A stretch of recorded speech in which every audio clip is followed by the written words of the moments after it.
can also fly. So he's also a big eagle. Uncle Aminu Ibrahim, you're welcome to the program, sir. Thank you, Ted. How's the weekend been?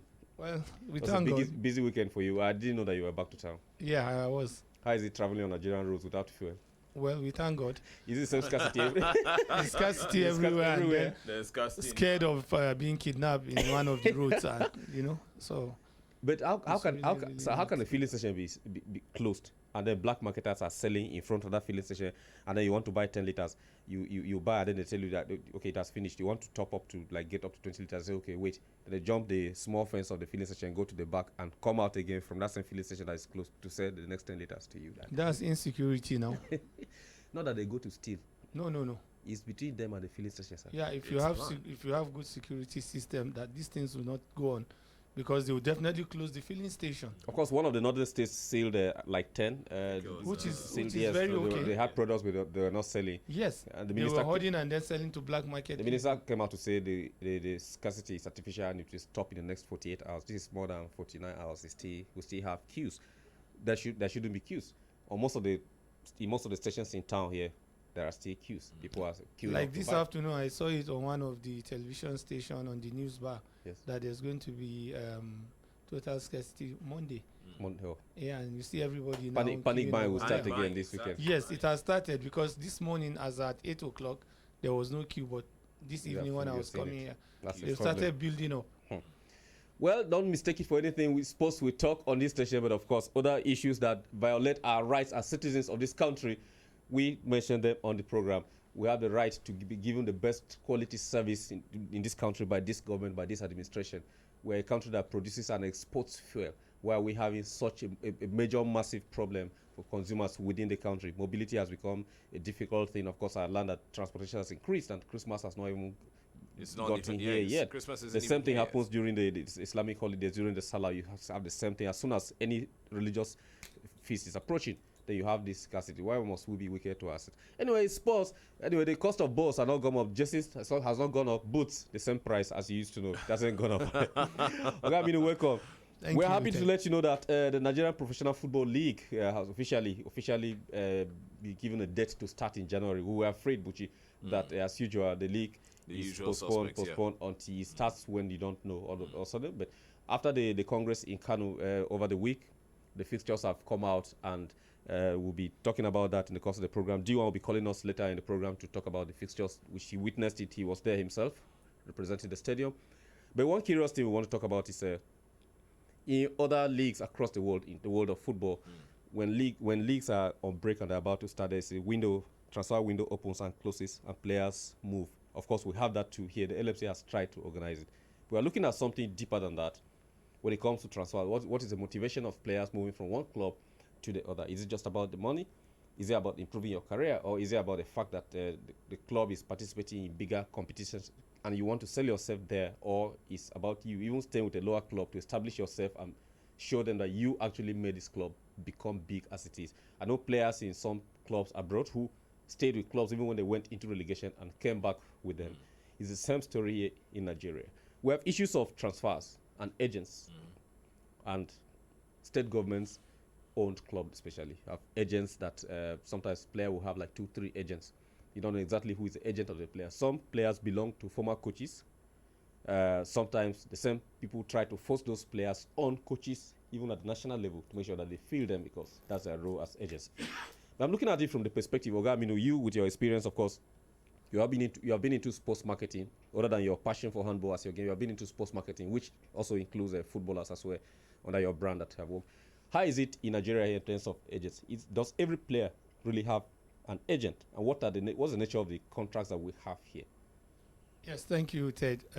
Actually, the issue of every player having agent, some players will just tell you that I have an agent, maybe somebody that has been assisting him. When the person find out that this player is going to go far, yes, you start maybe giving him money and then buying boot for him, and t-shirt, and at the end of the day he will tell him that he's his agent, without knowing the trick, without knowing the rules and regulation and implications. So these are the kind of people that contradict the issue of agenting for players. Yes. When you see, for instance, a club want that player locally here in Nigeria, Yes. you see them putting the player into different kind of problems Yes. because of their own selfish interest, interest. not thinking of the player's future Yes. as a player. Yes. So that is the main And problem. now we have had players that signed life contracts with some clubs without even reading Without even because some of the reading contracts are not yes. even written in English. Yes, yes. And you don't have an agent that understands the content. Yeah. Somebody who has a legal mind or understands, or it's not a licensed agent. Every agent that should do a deal on behalf of an athlete should be licensed by the international regulatory body of that particular sport. Yes, Football is FIFA. Yes, because the rules is there. Yes. Before you become an agent, you have to go through exams, Okay. and then you have to know the rules of the game Yes. very well. Yes. And then you have to at least have a knowledge of the game. Okay. Maybe have played before. Okay. You know, to know the pains Yes. and gains that players are going through. Yes. You understand? If you have this knowledge, you stand to protect the player's interest. Okay. Not you thinking of, okay, let me just collect my own and go. Whatever the player sign is his business. You know? And most of these players, they're in some places, if an agent is working for a player, it's not that the player pays the agent per income, per what is any, but from the deal that he makes from at the beginning, the agent automatically has his cut. Yeah, yes. And then Some certain percentage from it. Yes. And then as his career builds, from every renewal of his contract, the agent has a percentage. Yeah, 20 to 30%. Okay. Yeah. And then the agent has other functions that he has to fulfill in the career of this player. What other functions apart from trying to negotiate between team A and team B? Okay, team A in Africa, team B in Europe. What other functions should an agent naturally be involved in, like over the player's future career and future? Or is just to get him from this team to this team, sign the contract, and he disappears only comes up when there's money? No. Everything. His welfare, his well-being. Okay. If there's anything that is going wrong with the player, the agent is the person that has the right to stand. Okay. And you know, most clubs, in some cases, they will refuse to pay players their salaries. Yes. Their entitlement. That is where the agent will take it up with his lawyer, if it has to go through arbitration, or maybe they want to, like take the case to FIFA or European Federation or Asian Federation or African Federation. Yes. All these are the responsibility of the agent. The agent, but mostly we're getting it wrong. Most agents are just there. Let me take him from Kano Pillars to Plateau United, and once I get my money, I go away. If the player is not doing well, if there's issues, they're not paying the player's salary, you're not it's concerned the player's about it. business, which is not supposed to be so. Once you take a player as an agent of that player, you automatically become his father, his mother, his brother, sister. It's teamwork. You're part of him. You manage his career. You manage his career. Sorry. Yeah. So Buchi, Yes. I like Oga Aminu said, I mean, the season has ended in Nigeria. The season has been off actually. Players have been in different shapes, in different camps, either private or with the clubs. On some have pre-season tours, yes. Some are engaged in some of these games that we have had in between. Like the last one, Kano Pillars played against our legends in Kano a few days ago, and some players have actually switched. The Super Six as well went on, which is a very good arrangement for us to have our teams. Some players have actually moved from one team to the other. Yes. To prepare for the next season that is supposed to start on January the 14th.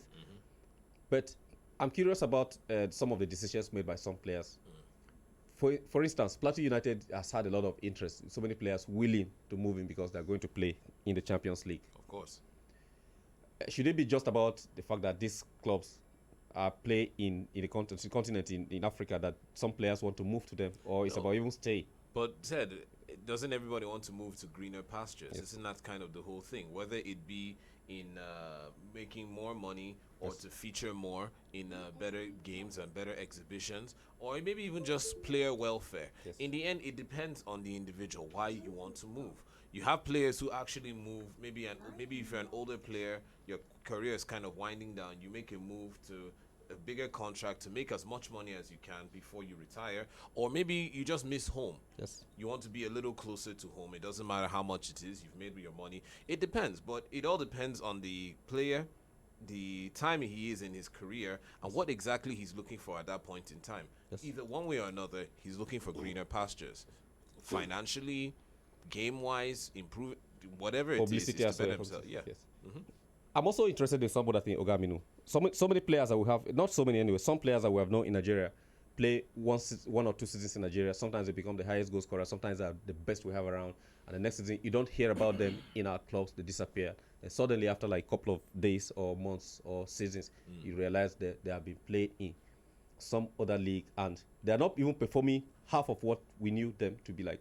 What could be responsible for this massive exodus of players? Like, is it about the quality of the league? I know our league has improved. I must give kudos to the leadership of Shehu Diko on the LMC, what they're doing now, trying to reorganize the league to be better than it has been over the years. And of course, they are picking up from what the foundations other people have laid. But our very good players are still leaving the country. Yeah, you see, sometimes it's not really, really good for a player to travel immediately after he has been emerged as the highest goal scorer of the season. You understand? Because professionalism is all about being matured from the heart. Why I'm saying this is we've passed through this same channel over and over again. A player could be lucky in a season. He's not really matured in the heart, but he's just opportune to be the highest goal scorer of that season. The next thing you see, agent will just come around. They will not take him to one country that you don't even hear them in football. And when he gets there, instead of continuity in his career, he will just go there because of that immaturity in him. He will go down. What I'm talking about, maturity in the pattern of play, in the player's career, is when you go for the first time to play professional, you've not been there before. It's a different ball game entirely. It's just like somebody coming from another different place to come and take your job in your own house. You understand? So if you're leaving Nigeria to another country to go and play professional, you have to be prepared, fully prepared, that you're going to collect somebody's job in his country. And you have to be good enough to be able to be good enough. Yes. But then again, to add to Oga Aminu's point, sometimes I don't just blame the players, because like you said, it's maturity. Some of these kids are just coming up. It's the manager or the agent's responsibility to look out for his player, or look out for his the best interest of said player. Now, if he feels you're going out of the country, I'm taking you out of the country to play in a better league, maybe better competition, maybe even better money. You should also mentally prepare. Like Oga Aminu said rightly, your agent is supposed to be like your father, your mother, that's the person that has your best interests at heart. So sometimes the players can be ignorant. Wow, I'm going to play in another country. I'm going to be earning 7 times what I'm earning here. So, the money gets to their head. You're supposed to be like his manager and, drill that sense in him in that regard. But that boils down to the whole issue we discussed about the fact that some players don't have agents. The agents are not there. We have some of our internationals here whose agents they're not really agents. They're just family members who happen to be like, this brother is playing, so it's a family business. So let the player himself decide to subcontract his own relative to stand there as the agent, so that the money doesn't go out of the family, and then these mistakes occur. We've had players who have signed life contracts in some leagues, and they don't really understand what the implication of that is, and it gets very bad, and it gets disheartening. We're hoping that as the league resumes January, as the LMC has said, most of these things will be put in check. Players have moved already to other clubs. Of course, we're hoping to see them do very well. We're hoping to see our players play very well in both in the continent and in Nigeria here. And then D1 will call us much later on the program. Of course, as I'm saying, D1 is on the line. He'll give us details of what happened in Kano and which teams are facing which teams. What are the surprising transfers that have been happening in the transfer window in Nigeria, and what are we expecting at the beginning of the league? D1, welcome to the program. Yes, D1, welcome to the show. How has it been? Thank you very much. How was your trip to Kano? I'm trying to, despite the fact that I'm watching the match, I'm still trying to monitor you guys in the studio. Excellent. Trying to follow you up to get in contact with you. Okay. I can tell you that staying in Kano has been a nice one from we have a lot of activities going on in Kano. Yes. From IGP competition by the ex-internationals that was we have also from that team call organized by NFF. We also have Super 6 going on. But let me just do the rundown. The IDP. It was an interesting match. Ted, Bucci, and Ogami. I think if you be in Kano State and watch what happened over there, United and be proud to be in Nigeria. Oh, you didn't call me to join you. Ogaminu was very close to Kano, but somehow I don't know how you guys missed your ways. Yeah, he didn't tell me. He didn't tell me. Kano distance these days from Monday up to now is a place that anybody can just go for tourism. It's going on smoothly over there. Do you want to tell the Kano State governor to come and pay us for advert? I can tell you the likes of Kanu Wako, Tijani Babangida, Daniel Amokachi, another great player came around and they played as ex-international to mention money for the IDP and he plays against Kano Pillars. And at the end of the day, Kano Pillars side defeated them by 1-0. So that's not the major thing, but the money that they raised over there will be meant for the people at the IDP, and that's a good thing for them to do.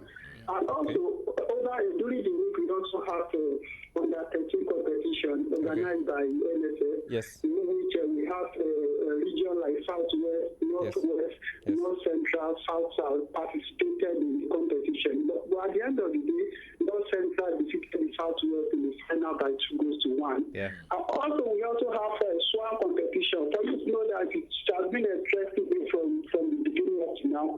We have foreign SWAN also play against Kano SWAN. And at the end of the day, Kano SWAN defeated foreign SWAN by 1-0. Kano taking everything. Interesting encounter. Luckily was there, but I was afraid of my leg. So they didn't feature me in the competition. So I was just like a coach. I was the coach of the MFM, we are the top line dishing out information to the players on what and what to do. Then so unfortunately that Kano SWAN defeated the foreign SWAN at the end of the day. And today's the climax. What we've been experiencing from the one comes to present is still going on right now because the one that is the final match is going on between Charlie and MFM. I'm talking to you guys now. We have less than 15 minutes to play. And Charlie, we are defeating MFM by 2-0. The 2 goals were scored by Antonio Kotu, the former Lobby striker. The main man for them and the one that scored 2 goals for them. But game on. Immediately today, the that came up today here in the family, as you said in the studio, the FFL next season will start by January 14th, all well and good. I hope that you definitely start by January 14th. Do are we still praying that it should start? I thought that as we settled. Yes. We arranged them because we spoke with Sheo Diko and Fresh, and they assured us that at the end of the day, the league will start by January 14th. And we are hoping now, we are believing with the arrangement on ground, they are definitely the league will start by January 14th. But let me give you a rundown of how the one in NPFL 2017-2018 season will be. The first match of the day, we have a newcomer. They are just coming in from the delegation, which is Kwara United. Kwara United will trade Paku in Niger Tornadoes in the first match. While we have FC Fire, we play against Yobe Delta Star. Yobe Delta Star also returning from the relegation. We are one of the 4 clubs that joined the big boys in the NPFL. We also have Wikitoris. Wikitoris will play against Go Round FC. Go Round FC also will be featuring for the first time in the NPFL. They will trade Paku to work Wikitoris in the first match they won. Also, we have Upper United. Upper United, the winner of our Tio Cup that ended last season, will be training Paku with Enugu Rangers. This is going to be an That's a big game. Upper United against Enugu Rangers. Thursday has been won, and that one will come up in Aqua Stadium, which is George's Pablo Stadium. International Stadium in New York.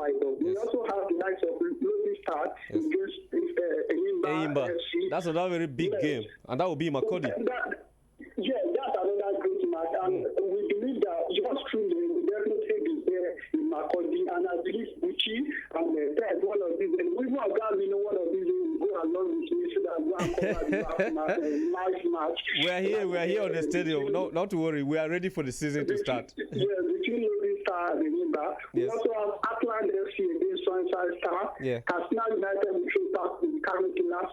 Nasarawa United will slug it out with Kotu United. Yeah. Rivers United will host Cameroon, but the ones who have Abia Warriors against MFN. So this is the one feature for MPFL that will come up by January 14, all things being equal. Okay. D1, with the LMC's new arrangement, is it possible that we can actually have fixtures for every club through the season like it's done in other places? I can tell you now how many matches Real Madrid have to play till the end of the season and which clubs they are playing. Do we have the fixtures done like that, or it is done as the season progresses? Definitely as it is right now, they just released the one, but I believe before this year runs out, definitely you go to the LMC website, you will see all the features for the year. Yeah. So, but one thing that we have right now is that the league will break by March Yes. to allow our players to rest and also for others to prepare for the competition that will be coming up in Russia 2019, another logistic. So we have break by March. Okay. But as it is presently, I believe before next week runs out, you check the website of LMC and you will see all the features from the one to the end on their website. But this is just a taste of the tip of the iceberg for us to just taste. Okay. And I believe they put all the necessary logistic in place for us to enjoy MPFL season come 2017-2018 season. All right. Thank you so much, D1, for reporting, and be safe wherever you are. We'll talk to you much later in the program again. All right, thank you very much. All right, then. Thank you. All right, there we have it, Buchi and Oga Aminu. There we have it from D1 authoritatively. I think he's back from Kano, but probably Okada lag or Keke lag. Which one, I don't know. It's not jet lag now. He's just back, and we'll be hoping to talk to him again in the course of the program. So the league, as it is, the fixtures are there, and we're hoping that it starts. But one thing that D1 say there is that we are praying that it starts on January 14th. No, he's speaking like a true Nigerian. Prayer coming here again. I thought that this. You know, everything has to be backed with prayer. You know, I don't think you can say authoritatively. I mean, yes, we like to speak authoritatively, but of course, there's always the Nigerian factor. Yeah. Who knows what hurricane might decide to blow over the league right now? So let's just see. Let us pray. But let me say kudos to the LMC. I mean, they are doing our league looks better. It's better structured than it has been. Of course, we can say things ahead of time. This is the Congress, and the final decision to have these draws is way ahead of time, that every team knows, at least for the first opening games, every team will take care of logistics, whether you're playing home or away. It's not fixtures that will come out in a couple of days to that, and then the state governments too must have prepared. Those are all the clubs and the private clubs that are there who prepare the budgets and everything and release the monies, because you know now that it's real that your club is involved. And then of course the return of some clubs and then new clubs in the league. I think it's going to be exciting. I'm very sure that some of the old established clubs will be taken by surprise. Some of those things. Of course. Eimba, going to lobby. I wish you guys good luck in that. This is TD Stadium 101.1 FM, Human Rights Radio, redefining broadcasting. My name is Ted. I'll be speaking in here in the stadium with Buchi and our other brother Aminu Ibrahim here. We'll take a very short break. We'll come back. We'll talk about the other things that are happening in the world of sports. Of course, games are on there. Like D1 said, he's watching a match for us out there. Where are you watching the game? Are you disappointed about the results yesterday? Or have you given up that, okay, other teams in England can no longer compete because Manchester City is invincible? Don't go anywhere. Stay with us. We'll be right back.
Human Rights Radio 101.1 FM, redefining broadcasting. This is the biggest stadium in the world, 101.1 million capacity stadium. My name is Ted, and I'm here with Buchi, my regular co-striker, and Oga Aminu, the most experienced agent, who is agent of Buchi in the world. I don't know how much Buchi pays. People like Buchi, they will not take care of their agent. And then at the end, yes, even the way he's laughing, you can tell. So, Oga Aminu, I'm putting you on the spot. How much does Buchi say to you weekly in terms of doing his agency job? And are you fulfilling your duties as an agent to Buchi? Of course. You can see Buchi is looking very well. And he's no injuries in the past games that he has played. Injury, no hamstring. No. He has one injury. Takes care of me. He has one injury you don't know. I will not tell you. Internal injury or external? Which one? Ted, mind yourself. This is a stadium we're talking sports. Don't mind us. Sometimes we take it easy. Yes, Raheem Sterling, issue of, I don't know how to call it racism or just abuse, because the person has not fully been identified. The Telegraph from the UK reports that Raheem Sterling that's a winger of Manchester City, if you don't know, who has played for QPR and has played for Liverpool, has been an amazing player, moved to Man City scored 2 goals this weekend. Scored 2 goals this weekend, actually, yes. And those 2 goals came after the incidents we're about to talk about took place. Some Liverpool fans don't like him because he left Liverpool to Man City, and they say it's petrol money. According to Arsene Wenger, that's what he calls the money that Man City has. He went for training, and then as he arrived in his car, he got out. A man was there outside the training ground uttering some sounds and some words, and he didn't understand. So when he came out, he asked the man what is the problem, and he actually got to him and attacked him, physically assaulted him. The matter hasn't been reported to the police yet, but I guess Man City will take it up officially to see that that's the safety of the players is there. Let me give you a brief about Raheem Sterling before we talk about that issue of abuse there. He was born in 1994 on the 8th of December. His birthday was just a couple of days ago. He was the best under 21 in 2014 because he won the Golden Boy Award. To tell you that he's a very good player. He was born in Kingston, Jamaica, actually. He's a Jamaican but opted to play for England, which has also been a problem with some Jamaicans. Why didn't he represent his own country of birth rather than playing for England? But you know, England is United Nations when it comes to football. We've had our brothers play there. Some are regretting why they ever done their jerseys for the Three Lions. He played for QPR and Liverpool. He moved to London at the age of 5. So he's been capped by England since 2012, has been at the World Cup with them. He's an amazing player to play for those big clubs. I mean, that tells you that he's a talented player. I wonder why anybody will have a problem with such a player for such a team that they're already looking like they have won the league and they're heading to the Champions League. People think that even in the Champions League, if they're able to put their house together, they'll go far away. But I mean, this issue of racism coming into football, I think that must have been a racial attack on him because maybe he's not even a Manchester City supporter. The person just made way to their training ground to have that kind of attack on. How do players handle this issue of abuses like this when it comes to racial abuses like this? Well, it's really, really demoralizing. It's not good for a player to be, racially attacked or insulted. Yes. It makes the player feel very, very uncomfortable with the club. Yes. And security of players is very, very important. It is. Yeah, you even mentioned that when we were talking about agents and all that. It's part of, like, of course, the agent might not follow the player around physically to carry a weapon to be guarding him, but the agents must ensure with the club that the player is safe within the training grounds and within the venues as well. These are the clauses that are supposed to even be in the contract. Yes, okay. That is why an agent is everything to a player. You know, when you are taking a player to a club, you must make sure that all these things are included in the contract. And in incidents like this, it is your right as an agent to raise it that your player is no longer safe. Your client is no longer safe to play in that club. Yes, very well. And you can ask for the contract to be terminated. At that point, at a cost, you will not be the one to bear the cost, but the club will be if the club is not able to take action. Definitely. If not for, God, maybe if he has used a weapon on the guy. Yes, would have been a different story. It would have been a different story. Yes. So that is why it's very important for players' safety to be included in their contract so that the clubs will also take their safety with all seriousness because they know when they go contrary to it, they will pay fine. Yes. But what action do you think Man City should take on based on this if the issue is officially reported? Because if the Daily Telegraph took it, the reporter there actually had first-hand information from there and reported it. We're quoting them now. No, I mean, I think it depends on the gravity of the situation. If it was just some sort of racial abuse or racial slur, which of course is a terrible thing, then the necessary steps and duties should be taken by the club. Okay. If it's, like you said, the report actually stated it was a physical attack. Yes. I think charges, definitely some sort of charges should be mitigated and filed against this person. I hope the security agents were able to actually apprehend this individual, and we can find out exactly what the details are about the incident itself. But like Oga Aminu says, player safety is important, and it is imperative because the club is making major investments in these players, and they are their stars, so they have to take care of them one way or another. And if his safety or security is compromised at where he's playing, he can't perform and give his best, and even might want to opt out. And right now, I don't think Manchester City are actually willing to let something like this slide, because right now Raheem Sterling is practically one of the pillars, best, one of their pillars right now in that squad. He went on to score 2 goals in that match. Exactly. Maybe he was inspired, just like Cristiano Ronaldo when they were chanting Messi at the World Cup instead of him. He went on to score, and then he went on to help Real Madrid defend the cup that they won last year. Yes. So sometimes some of these racial chants, sometimes they have a positive side. As bad as we condemn it here, the players take it, like Ogabinu said, it can be demoralizing, but some players have a way of taking it with a pinch of salt, like it's nothing, go on and play. But then coming to a World Cup year that we're talking about racism, Russia is a home for all this. And these things are springing up, falling off in England. And England has its own massive share of that. Yes. On the stadium, on Friday, I spoke about the AC Milan goalkeeper, a very young goalkeeper, 18 years old, who has been, fans have been bringing out placards to chant his name and insult him because he wants to leave the club. He joined AC Milan when he was 16, and now he's 18. He doesn't want to renew the contract because he feels like leaving. I don't know what is motivating that. The director on Gattuso came out to say no, he's not the one responsible for that. Somebody else is instigating the press, the media, to say that is what he said because he has not handed in a transfer request. But then he's abused by the fans of his own club as well. There are pockets of this coming up and building up to the World Cup. Manchester City's, of course, Yaturi had advised, I think it was FIFA and the UEFA, that he would give a lead to what they can do in Russia to curtail racism. That he would work hand in hand with the FIFA towards curbing racism in Russia 2018. But it seems to me, I don't know if FIFA is doing enough. Ogamino, what else do you think, what practical measures do you think can be taken by FIFA to curb this? It keeps coming up. Ryan Stellison, we can't confirm exactly if it was Russia. We don't have the details yet. But racism this year has seen a very, very massive amount of racism this year. It started building from, because previous years. During the last Euro, Russian fans and English fans clash. It's not only to us blacks. It is also, it could be a Caucasian, it could be a black person racially insulting or abusing or singing racial songs. It has happened to Lukaku at Manchester United. Even though the song that Manchester United fans were singing, they thought it was going to motivate you to play well, but it was racial. He didn't like it because they were talking about some of his body parts, and he didn't like it. This is still going on. What measures do you think should be more measures to be put in place before the World Cup to see that this is not happening? In Russia, we're bound to see 1 or 2 incidences or more than that in Russia come next year. I'm not predicting because I'm saying it because I know what Russians can do when it comes to racism. Yes, the issue of racism. Sorry. The issue of racism should be taken with serious measures. Yes. If it means banding a team, yes, that these spectators are throwing racist insults to other people. Okay, the team itself banned. Yes. So that the supporters will also suffer. The consequence will be both on the supporters and the team itself. Yes. And if it's a national team, a whole country should be kept away from international competitions. They should be kept away, yes. Because the world is united because of that round ball game. Yes. You understand? Yes. So why will other people start insulting other people, maybe because of their color or maybe because of their body part or something? And these are the same people that are giving you entertain with what they do. And even making money for your county or for your country. Yeah.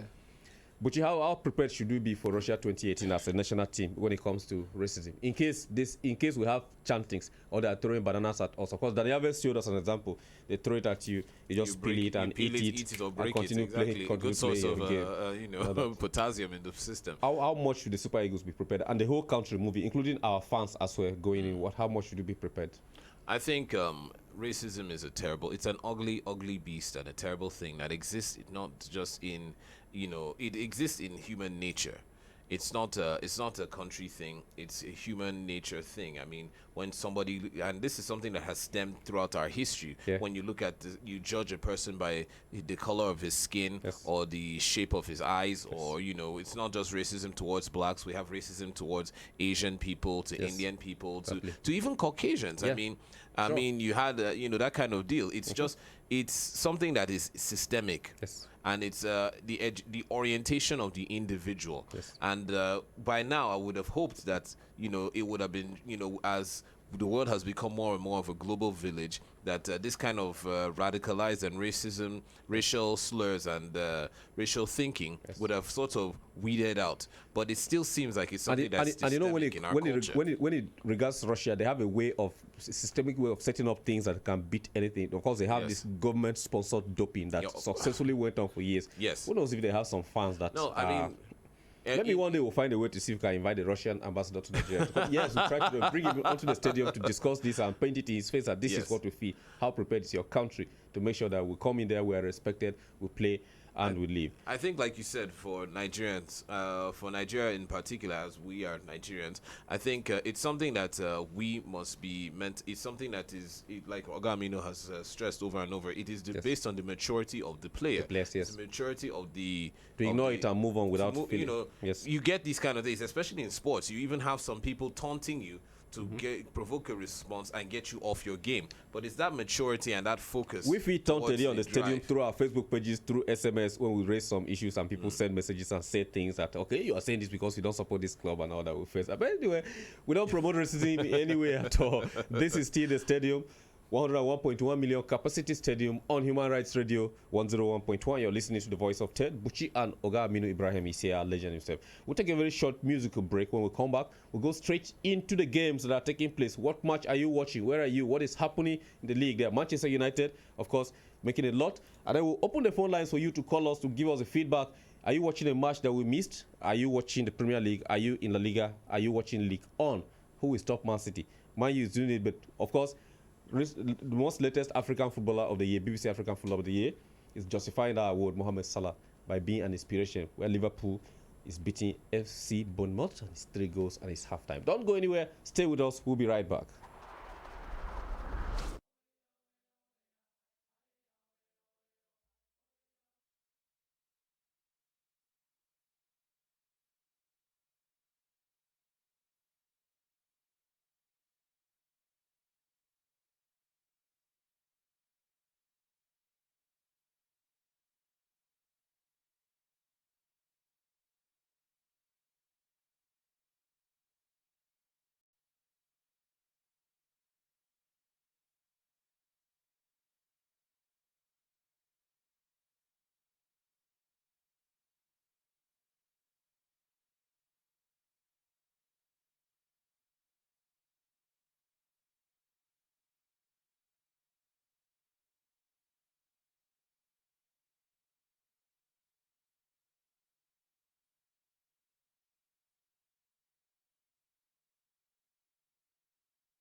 Human Rights Radio.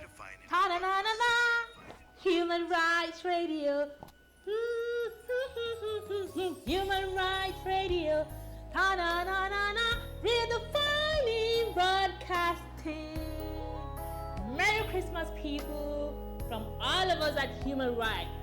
101.1 FM. Redefining broadcasting. Merry Christmas! 101.1 FM. Jingle bells, jingle all the way. Hello, everyone. My name is Kemi Adeyemi. You all listen to me on Human Rights Radio 101.1 FM on Oshe OJ. Here is wishing you Merry Christmas and Happy New Year. Enjoy. Merry Christmas! On the 5th day of Christmas, my true love gave to me 5 croaker fish, 4 roasted corn, 3 plantain, 2 garden egg, and 1 okpa inside leather. Yeah, my country people, my name na Posh Lady, aka Ajebo for skin, Pako for mouth, and I dey wish all my fans them, they wish all my friends them happy holiday.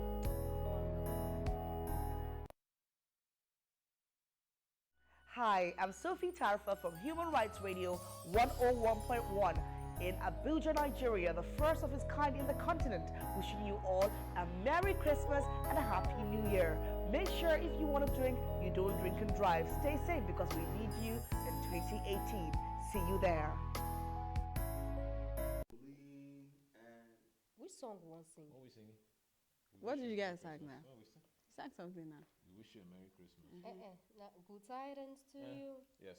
Good tidings to you, good tidings we bring to you and your kin. We wish you a Merry Christmas and a Happy New Year. Yeah, I think that's the part I was just. Okay, now you go start. I will join you for it. Jeez. Okay. All right. Yeah. Rolling and action. Good tidings we bring to you and your kin. We wish you a Merry Christmas and a Happy New Year.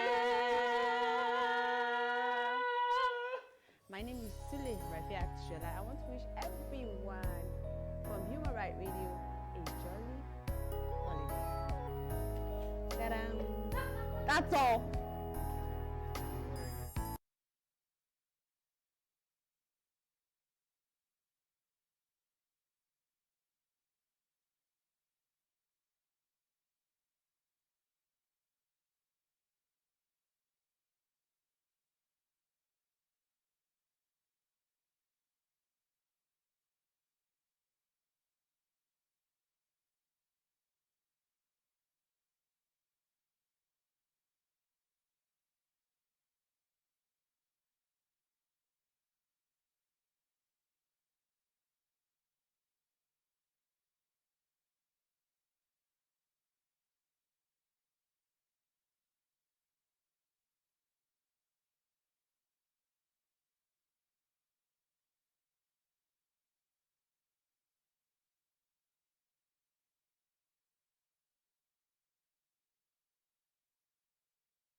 listening to the Stadium on Human Rights Radio 101.1 FM redefining broadcasting. My name is Ted and I'm here with Buchi and our big uncle Aminu Ibrahim. We'll be talking sports, especially football that's taking place all around the world. Okay, what games are you watching out there? Our lovely listeners and the fans across the world, what matches are you watching? Are you still surprised at the way Man City is going? Man U today, they managed the victory. Don't tell me I said they managed. It was a victory. 2-1 is big. And Liverpool, unstoppable. Unbelievable. Yeah, no, not exactly. Not exactly Confess. No. I'm a fan of Leeds United. I've always told that. Forget that. Or Sheffield Wednesday. Sheffield, any of the Sheffields there. All right, the number to join us on the conversation based on the things we have discussed. We discussed about the MPFL returning or resuming in January. We discussed players' contracts, players leaving in Nigeria after shining in one season as very amazing players. They disappear. Sometimes you don't see them. We discussed the relationship between the player and the agent and who should actually be the agent. We also discussed Z1 called in to give us the fixtures for the league coming up. What match are you looking forward to in the league? And of course, what game are you watching right now as we speak? We're going to go into the leagues, the NFL, the EPL, La Liga, Ligue 1, Bundesliga, and Serie A. We'll be talking about all those games. You are free to call us, talk about any football game or any football issue that relates to what we're talking about or what you want to say. You have a chance here on the stadium because it's big enough to contain everybody. Call us on 081 89 99 1011.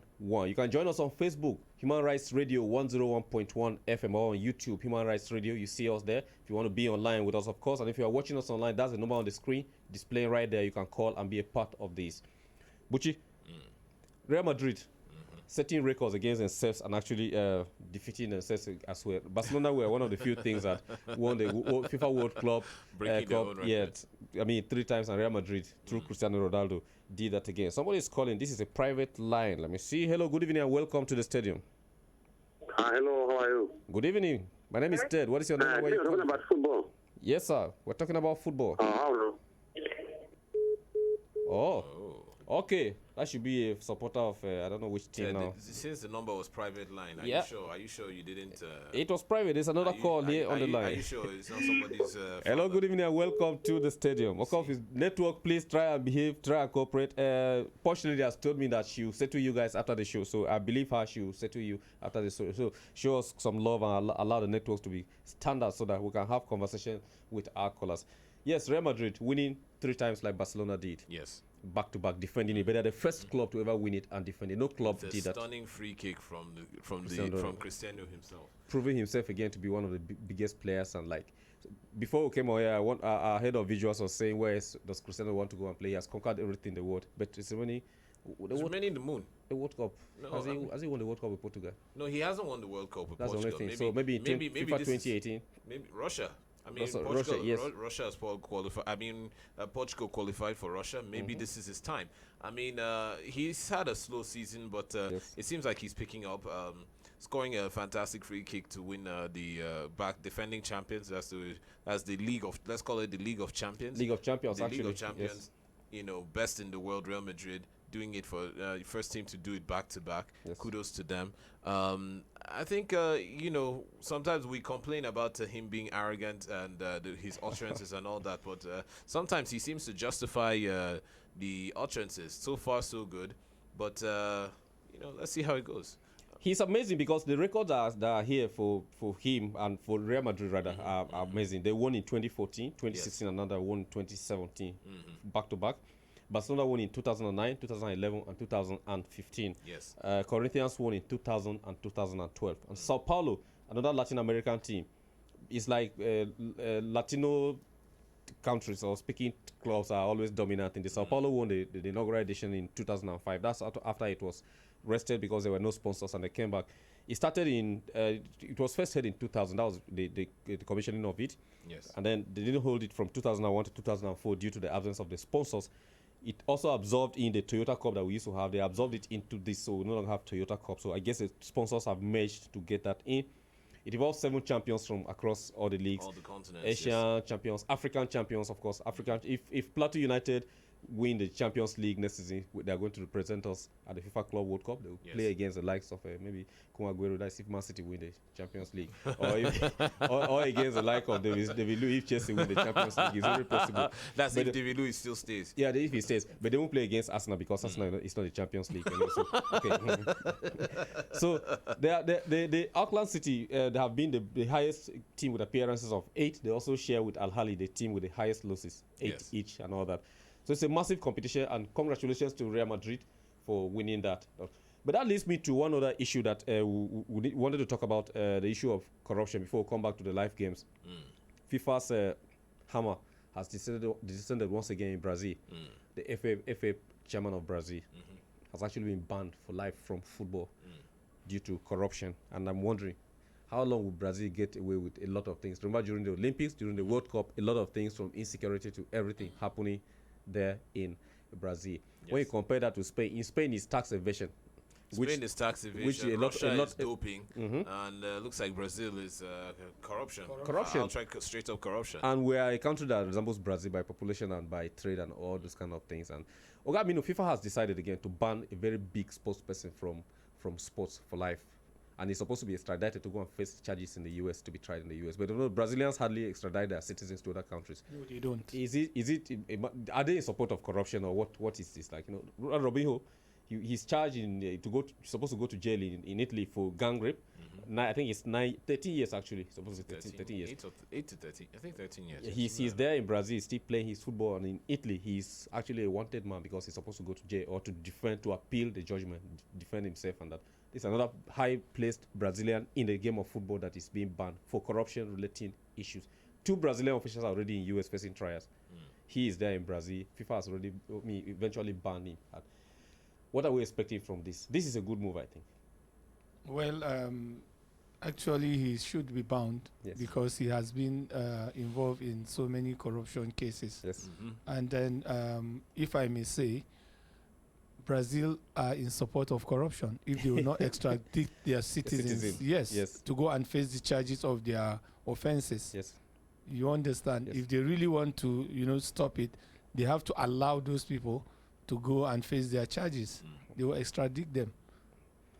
He was suspended initially for 90 days. That's his name is Marco Polo de Nero. Bucci's very good friend. I don't know whether Bucci will also be invited, but please, Bucci, if that is the case, we issue a disclaimer here on the stadium that we don't have anything to do with Bucci when he's invited to appear. That Bucci, you have followed up his cases. You have followed up the process up to this stage. Yes. Eventually, you are anticipating this suspension and his trial, which is what you actually wanted. Definitely. You wanted justice. You wanted him to go and face the charges. Now he's required to go and do that. No, definitely. I mean, this is the wheels of justice we're talking about. It has to turn at some point. How long are we going to circumvent, with this kind of outright blatancy with corruption, especially in the game of football? And, this is what kills the game. We talked about doping. This is doping that kills the dream or drive of athletes. It's this kind of corruption that also kills the spirit of fair play, especially when you're tipping and bribing and things like that. It doesn't help the sport grow in any discipline. So I think some sort of example must be made. And fortunately, it seems like Del Nero seems to be that scapegoat right now. There obviously he's not the only one. There are lots of hands involved. There's probably even links towards organized crime in this rate. But some stance has to be made, especially with FIFA. FIFA for many years had been suffering, a lot of corruption allegations and bribery from Sablata to expulsion of members, and now they're restructuring. And this is part of that restructuring. This is part of what it is. You have to take out the garbage. You have to make that effort so that FIFA, that body, can retain that integrity that it has, can retain that anonymity that it used to have.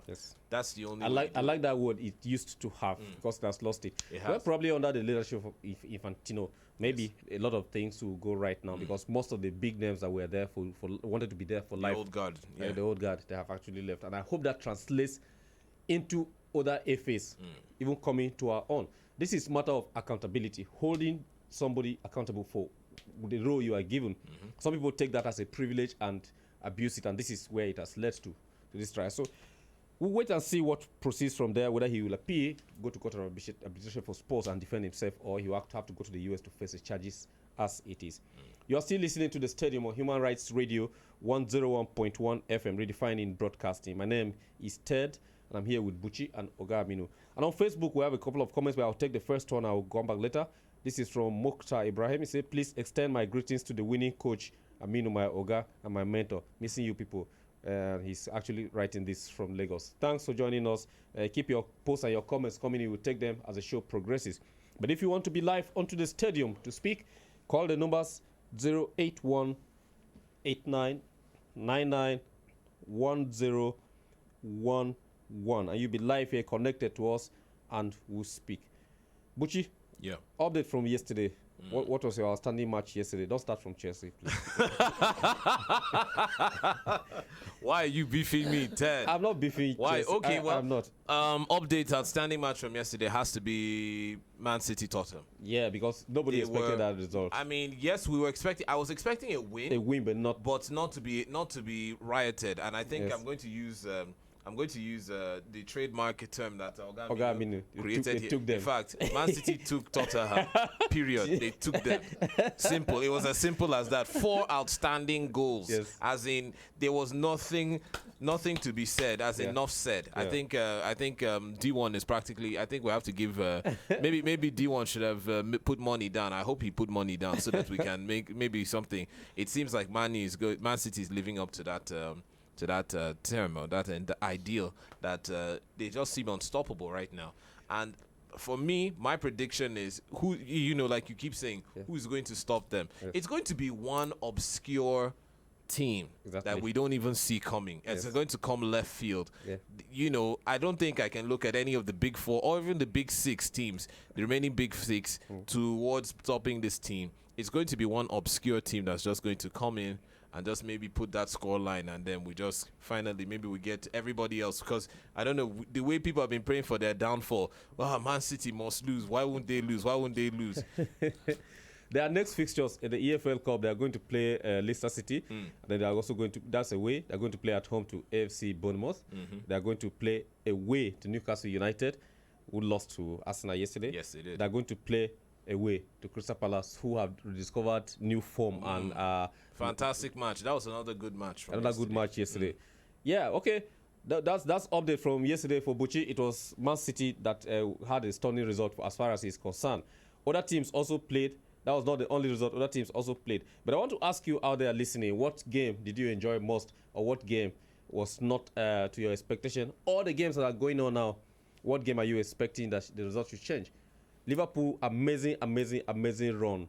Sometimes they don't perform well. Sometimes Mohamed Salah is just, for me, he won the Player of the Month, but as it is now, he won the Player of the Month. He won the African Player of the Year. Yes, and like I said, like we were saying during the break, 28 goals for this season so far.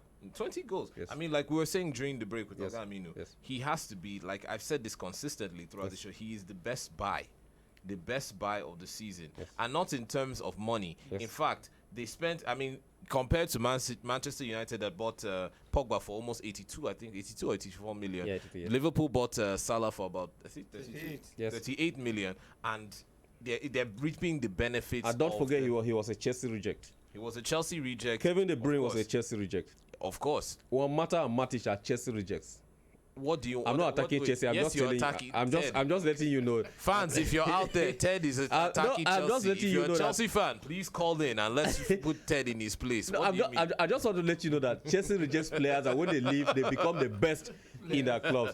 But or what about this? Chelsea actually raises them to that point. We give that. When they leave, then they shine. We give that to Wenger. Wenger is an expert in racing and selling, as far as I'm concerned. And as we speak, Liverpool have scored the 4th goal. They are taking over the space that City was back in the day, scoring a lot of goals and nobody catching them. But I'm looking at it. Mohamed Salah, Egypt has been through a lot. Even their clubs, Al Ahly, Zamalek, they have the Champions League, were having problems because of the political situations there. You can't separate politics from sports or governance from sports. It's just a fact. And then at some point, CAF even banned. CAF had to make a resolution that fans were not there to support their teams to play. They were playing behind closed doors, and then they missed participating in international competitions for a while. Now Egypt has this massive player, and Egypt has also qualified for the World Cup. Is this a resurgence of Egypt football in Egypt with the leadership of Mohamed Salah? Yeah, it is. It is because Egypt are really trying to come back to their winning race. They used to be a superpower in Africa. Superpower in Africa. Both in football, even handball. In every sport. Yes. Even in volleyball. Yes. They have very good teams. Yes. Now they are trying to incorporate their sports back to where it used to be. And that is exactly what we Nigerians are supposed to take advantage of and do the same thing. Yes. You know, because we do have a very young team as well, like us Nigeria, just like because we had Victor Moses that lost to Mohamed Salah, and not slightly. And you have this player there leading Liverpool to do this. But we are concerned. There's something we say where you were away. There was something we said on the program here that we were worried the relationship between the national team coach and the club coaches to ensure that a player is doing well, a player is having regular play time. A lot of our World Cup squad, we can just count a few players. In England, most of them are really not playing. We can boldly talk about Alex Iwobi and Wilfred Ndidi and Victor Moses playing. Of course, Ndidi had a red card yesterday, so he might be missing a couple of games coming up. Whether it's a three-month suspension or one, he'll be missing a game. But here is a player for Egypt. It's like it's a one-man squad, but he himself led the country to qualify for the World Cup, and he's still doing well. What do you think should be the relationship between the country's coach and the club coach to ensure that the players that are going, like, you know, we have Ahmed Musa who is not playing. We have Kelechi Iheanacho, amazing player who is not playing at Leicester City. General thought about going out to meet these coaches to talk about them, starting from Leicester City. We have two good players there who are not playing. Like, you know, what should Roth tell this coach? Or should the players up their game? Is it up to the players or is it up to our coach trying to discuss with the coach of the club to see how we can give them more playing time because we are going to the World Cup? Yes, actually, the coach, even if he goes to talk to the coach, if the player, he has better players than them, he can't give them playing time. So it's left for the players to beef up their game so that they can outplay the ones that are playing. You know, once you're good, okay, let me just give an example with Mohamed Salah. Are you going to put him on the bench and bring another striker? You can't do that. Seriously. The Egyptian national team coach will not come and speak for him, but he speaks for himself with his performances. And that is exactly what I expected from all Nigerian players that are not having good playing time in their clubs to step up their game so that they will also come to, they will also be listed in featured in the matches. But even the coach, the national team coach from Nigeria goes to meet the coach in Leicester City. It's like there's nothing he can do.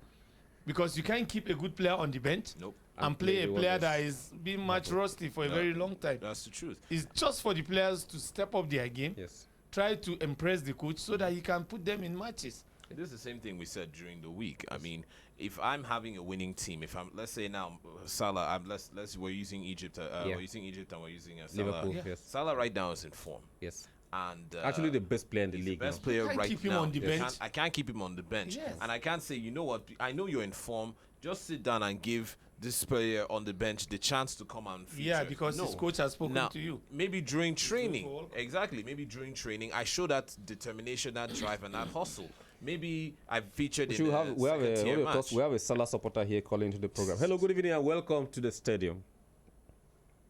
Hello. Good evening, welcome to the stadium. My name is Ted. What is your name and where are you calling from?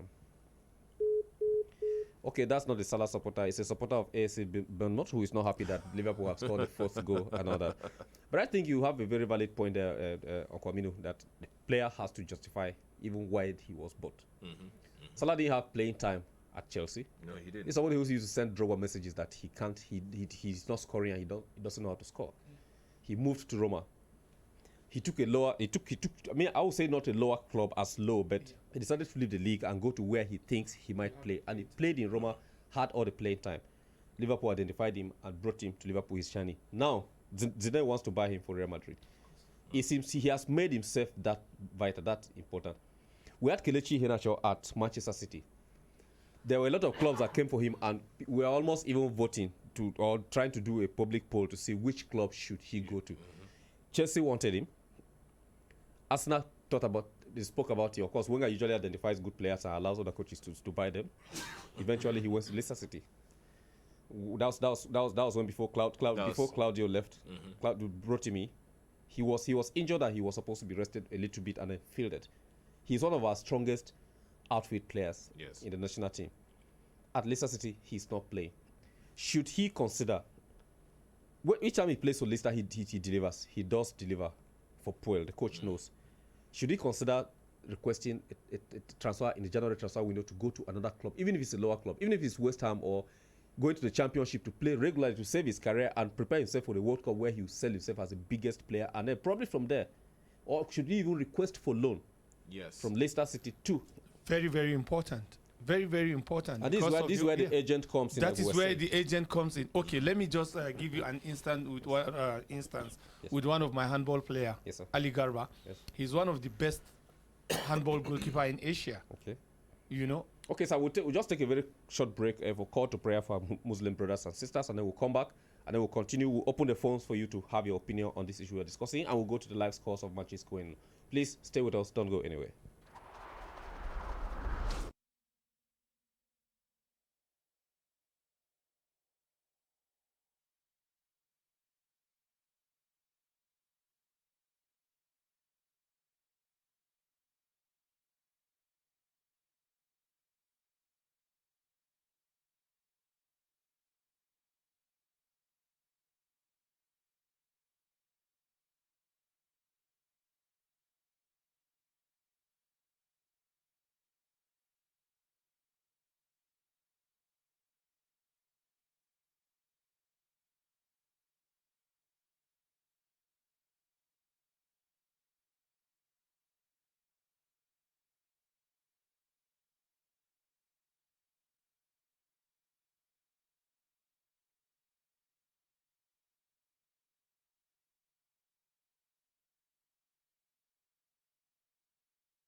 101.1 FM redefining broadcasting. This is the stadium. My name is Ted. I'm here with Buchi and our uncle Aminu Ibrahim.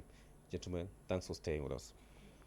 Before we went on the break, we were talking about preparing ourselves for Russia 2018, and we were looking at specific players, amazing players that are doing well for their clubs, but also unconsciously preparing themselves for the World Cup because it's going to be a massive fiesta in cold, cold Russia. We looked at the performances of Mohamed Salah, one of the best buys in the EPL of this season, already on 20 goals and counting. We don't know when he will stop scoring because right now Liverpool is running riot. It's full time actually against AFC Bournemouth, 4 goals to nothing away. They are getting a very good victory. But we were worried. We were looking at our own players. Ndidi is playing very well at Leicester City. Moses is playing very well at Chelsea. Alex is playing very well at Arsenal. When Wenger features him, these are amazing players that are doing. In the EPL, of course, we have other players in other leagues that are doing amazingly well. Leon Balogun, a dependable defender there that we know. And Ekon Trust, another amazing player that is there. We have Francis, who's our upcoming keeper and is doing very well there in La Liga. We have other players scattered around the world. We expect that they will give up their best performance preparing for Russia because we're going to Russia to bring back the trophy. The game against Argentina has already been decided by FIFA that we have already won. Since we played in Russia, we have 3 points. So we only have 2 matches in Russia. Only 2 games to play in Russia, which will be a game against Croatia and Iceland. I wish that was true. It's just a dream. All right, Ogami, before we went on a short break for prayers, you were talking about Kelechi Iheanacho. I've been asking people, even online, that should Kelechi Iheanacho seek a loan move in January away from Leicester City? Should the agent help him in facilitating a loan move, even if he's to Crystal Palace, West Ham or West Brom that are struggling not to go on relegation, and he goes to those clubs to play with just on loan from January to the end of the season, so that we can have a very fit and constantly playing Kelechi Iheanacho to take to the World Cup. We don't have a replacement for him. That's a fact. That is the truth. Let's tell ourselves the truth. There's no replacement for some of these players that we have. We're not saying that they're only Nigerians, but they are amazing. Should he seek a loan move? And the role of the agent as well, you were trying to combine the two. Yeah, the agent has to do that for him because World Cup is the dream of every player. Yes. And it gives a player an edge. Yes. Even if a player is going to sign a contract, yes, if he's coming from World Cup, it's a different ball game entirely. It will give him an edge over other players that have not played in the World Championship. Even financially. Even financially, and then yes. Even in terms of contract. Yes. You have your say. Yes. Before we came away, you were talking about, that's just by aside. Before we came away, you were talking about some contracts that some countries meet you for the first time, agents, and they insist that you either sign for 6 or 7 years. Yes. And they try to negotiate with the agent to make sure that you don't have access to the club directly. It's through them that are agencies. So they do. I don't know whether he's involved into that kind of a thing or his agent is not sitting up enough for him. Well, he needs it. He needs it. He needs to get playing time. If he cannot get it in Leicester, he should seek a January transfer to go to a lower club. It doesn't mean that he's not a good player. Yes. But it's for him to have a very good playing time. Yes. I was trying to explain something before we went on the break. Yes, sir. I have a player. Yes. I'm his agent. He's a handball player. Okay. Ali Garba. He's a goalkeeper. Yes. But he's having a nationality in Qatar. Okay. When his club, the best club in Qatar, yes, went to bring the best goalkeeper in the world from Spain to give him a nationality because they were hosting the World Cup for the first time in 2015. When they bring the goalkeeper, and then they had another goalkeeper who was the best goalkeeper from Bosnia. Yes. They gave them nationality to come and beef their team. So he wasn't having playing time. And the World Cup is going to be hosted in Qatar. Yes. And he is one of the goalkeepers that the national team have. I have to go to Qatar, discuss with the club. They have 2 clubs in the league. Okay. That's the first team and then the second. And both of the teams are doing very well. Okay. I had to go to Qatar, speak with the president of the club. Ali should go to the second team so that he will have playing time for him to be prepared for the World Championship. Yes. And the president agreed with me. Okay. And they brought him to the second team. Okay. And that was what gave him the edge to play very well in the World Cup. So it's not as if you're not good. But for your own career, you should seek for that, January transfer. Let him go for loan, not even transfer per se. Yes. It will be good for him. Okay. Ahmed Musa too. Okay. You know, these are players that are very good players that we need in the national team. They are young and very vibrant. Yes. You understand? We need them in the world. If they are much rusty, there's nothing we can get good out of them in the World Championship. World Championship is a tournament for players that are regularly playing for their clubs. The very best, the best 11 from every country, or the best 23. All right, what are your thoughts? Buchi, let me open the phone lines again. What are your thoughts? Should Kelechi Iheanacho just seek a loan move to another club? And what club would you recommend? Should he actually come back to join Kano Pillars and Plateau United and play in the I'm not mocking him, I'm serious about it. Should he come and play just on loan if the leagues can agree to play from now to the World Cup time, so that he'll be fit enough and better exposed to play? Should he seek a loan move? Of course, that can only happen in Europe. Which club are you recommending?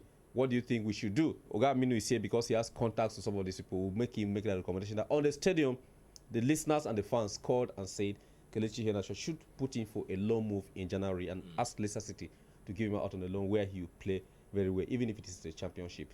Buchi, what are your thoughts? Of course, the number to call us is 081-89-99-1011. If you're watching us live online, you can see the number on the screen. Join us both on Facebook and on YouTube. It's Human Rights Radio. Let's discuss. Buchi, what are your thoughts? I mean, we reported this the other day. I mean, in Chelsea, Batshuayi is actually looking for a loan to actually move out for a chance to feature in Russia 2018 for Belgium. Just hold on. Somebody's here on the line. Hello, good evening, and welcome to the stadium.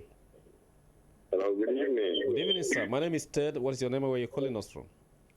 Yeah, this is Adams from Abuja. Oh, welcome, Mr. Adams. Thanks for joining the program. Yeah, I think the best thing you should do is to pick for a normal to the trade. Yes. Because by the time he continues to stay in Man City, woman bench in Man City, definitely that will not favor him. So I think I would advise for him to make a loan move to get a regular play in other clubs. Okay. Hello? Yes, sir.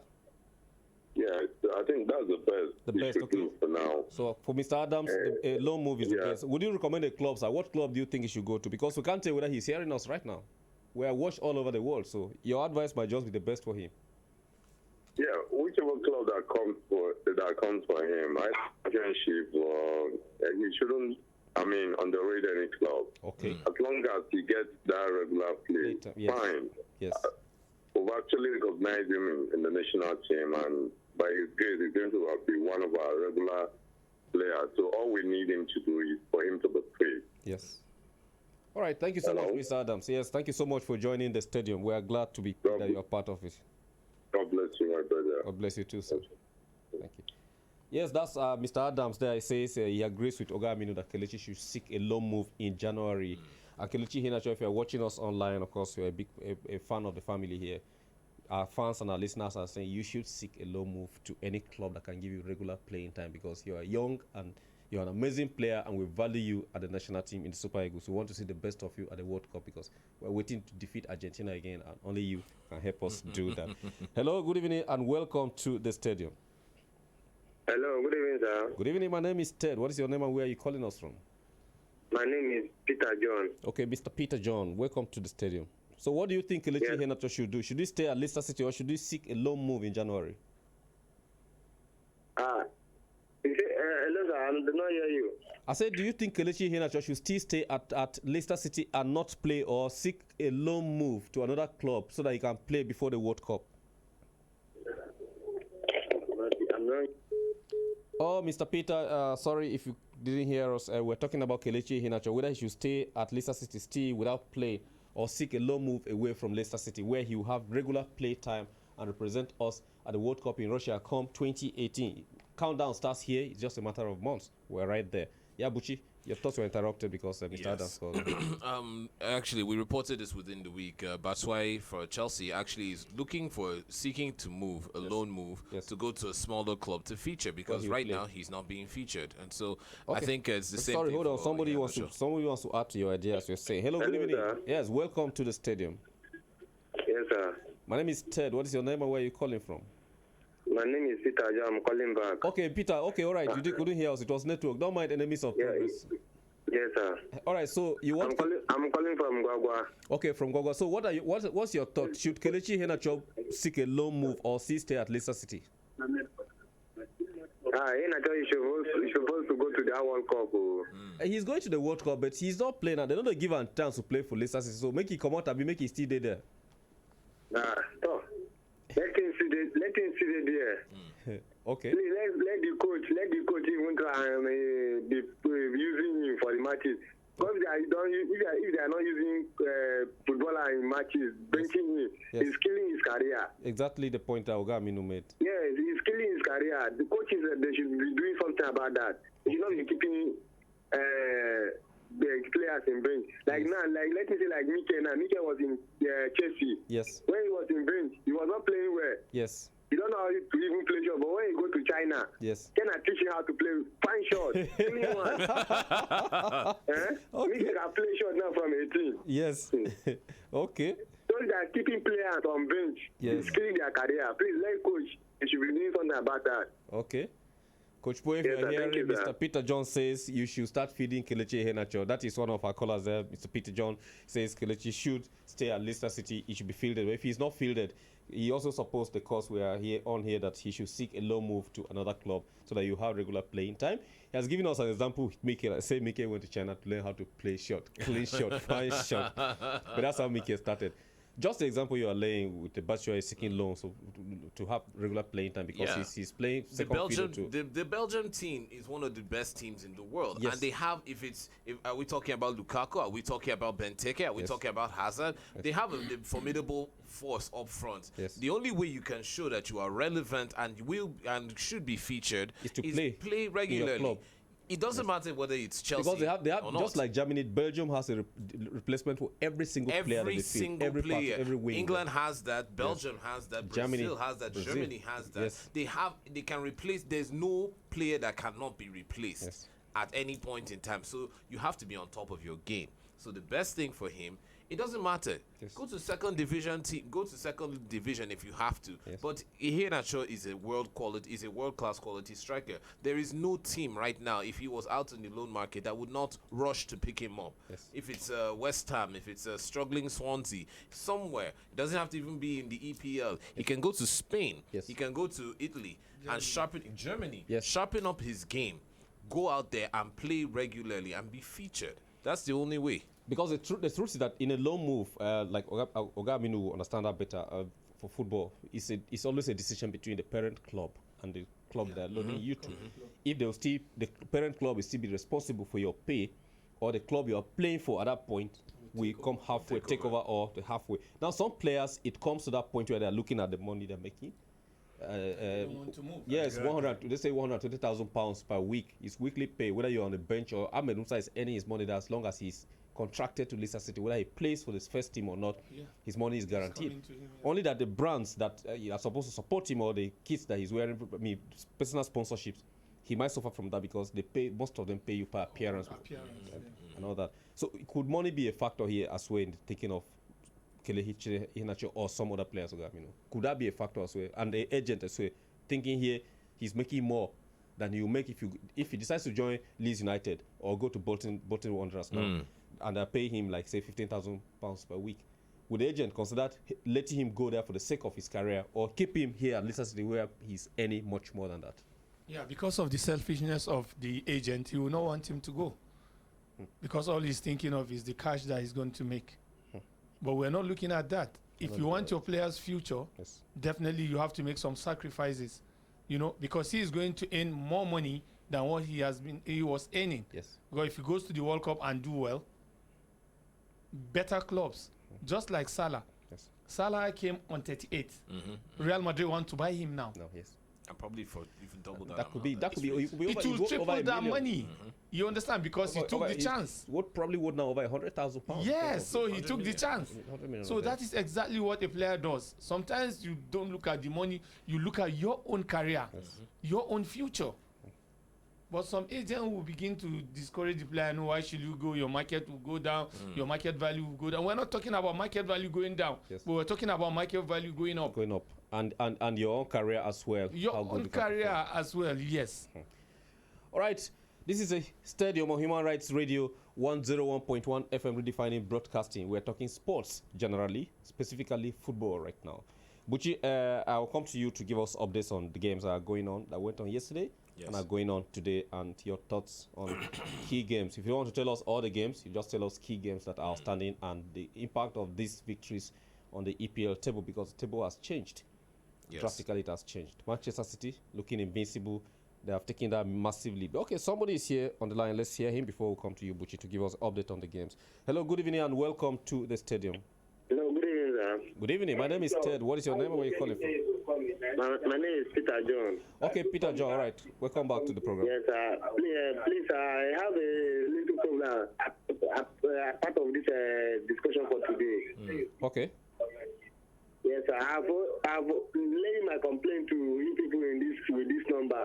Okay, with, okay. At the Paco for mouth. Okay, Peter John. You know what you do. You know what you do? Yes, sir. Send a text message with your name to this phone number, or call this number tomorrow morning by 7:30. By 7:30, between 7:30 and 9 o'clock in the morning, during the Brigadier family, the ordinary Ahmed will be here to attend to you and tell you what to do. Okay? Okay, sir. Right. They told me I should be calling him. I called him since last week. He is not picking call. And because there are more than 1 million people calling at the same time, and he only has 2 ears and 1 mouth, it's not possible to answer all the calls at the same time. So, but somebody will talk to you. Okay? Okay, sir. All right, thank you, sir. Yes, thank you for calling back again. Yeah, Buchi, shortly before we wrap up, you are giving us updates on what is happening. Start from the EPL first. No, EPL, of course, we had a few matches that were played yesterday. I think it's still more or less the same at the top of the table. Manchester City is still leading. Still leading by 11 points. Man, you were able to win 2-1 today. Yeah, that's a very clear. 11 points. It's not going. Everybody's been predicting it's going to go up to 14, but still 11 points. Chelsea coming in third, chasing down Manchester United. Right now, Arsenal were into the top 4 until Liverpool won. At least it's consolation that they got back to where they belong. It's a consolation, exactly. They are back to where they should be, fifth. I think the biggest blow has to be towards Tottenham Tottenham. Yes. Losing out to Manchester, losing to Man City, like yes. we said.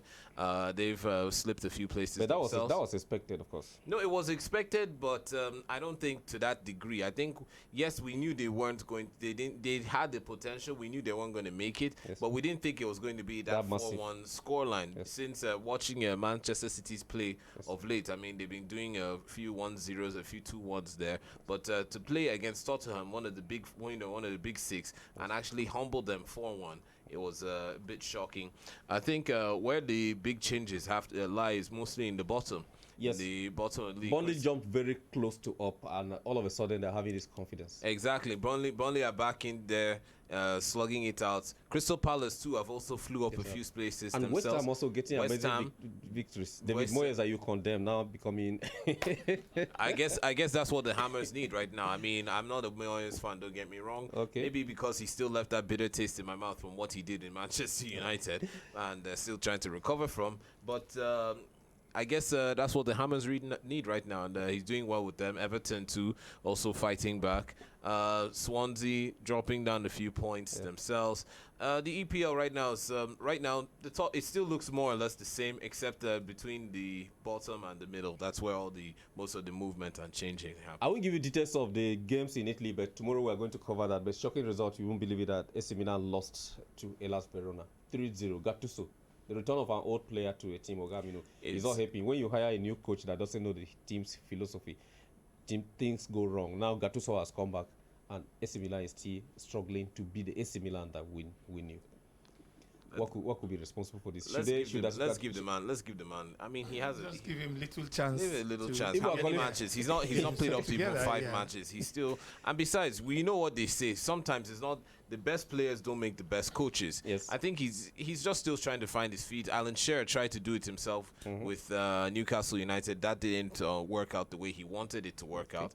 But let's just give it a few chances. Let's see how it pans out. Anyway, Barcelona tonight will be at home to Deportivo La Coruña. That's a match to watch tonight. And the final call we'll pick as we make our way out of the stadium. Hello, good evening. You are last caller. Welcome to the stadium. My name is Ted. What is your name? Hello. Hello? Hello, yeah, this is Ted from the stadium, Human Rights Radio. What is your name and where are you calling from? I'm calling from, my name is Steven. Okay, make your contribution briefly, Steven. Eh? Okay, make your contribution briefly. Okay.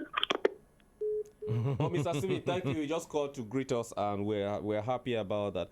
That's just about the size of the program today. We want to thank everybody, Mr. Adams, Mr. John, Mr. Steven, you called, even though it wasn't clear. And thanks to our super reporter out there, D1, for covering and sending in all the information online and through SMS and calling in as well. Thank you for your support. Thanks to everybody who has been part of this today. Oga Aminu, thanks. Despite your tight schedules, we grab you by the road and say, come to the studio. Thank you very much. There. It's my pleasure. And Buchi, yes, you came here prepared like a boxer. I don't know what you're preparing for, but it's okay. We decided not to speak boxing so that you don't punch Oga Aminu sitting on your left. Cool down now. Thanks to Kuije Esuk there on the console producing us. And thanks to Chike in the Selmocast. Thanks to Ugo there on the server. Without him, you won't see us online. Without these amazing people, they can cut us off anytime they want. We have to give respect to them. And thanks to you out there who called and everybody. The next program comes up with our own very posh lady, Ajebo for skiing, Bako for Baki. So wait for her, and wait for the next programs with the ordinary Ahmed himself. You'll be here this evening. A lot of programs are loaded, so just stay. Don't go anywhere because you have the very best on Human Rights Radio. That's why we're here for you. Without you, we have no business doing this. Until tomorrow again, the stadium returns by 6:15 after the news on the hour. Thank you. Good night.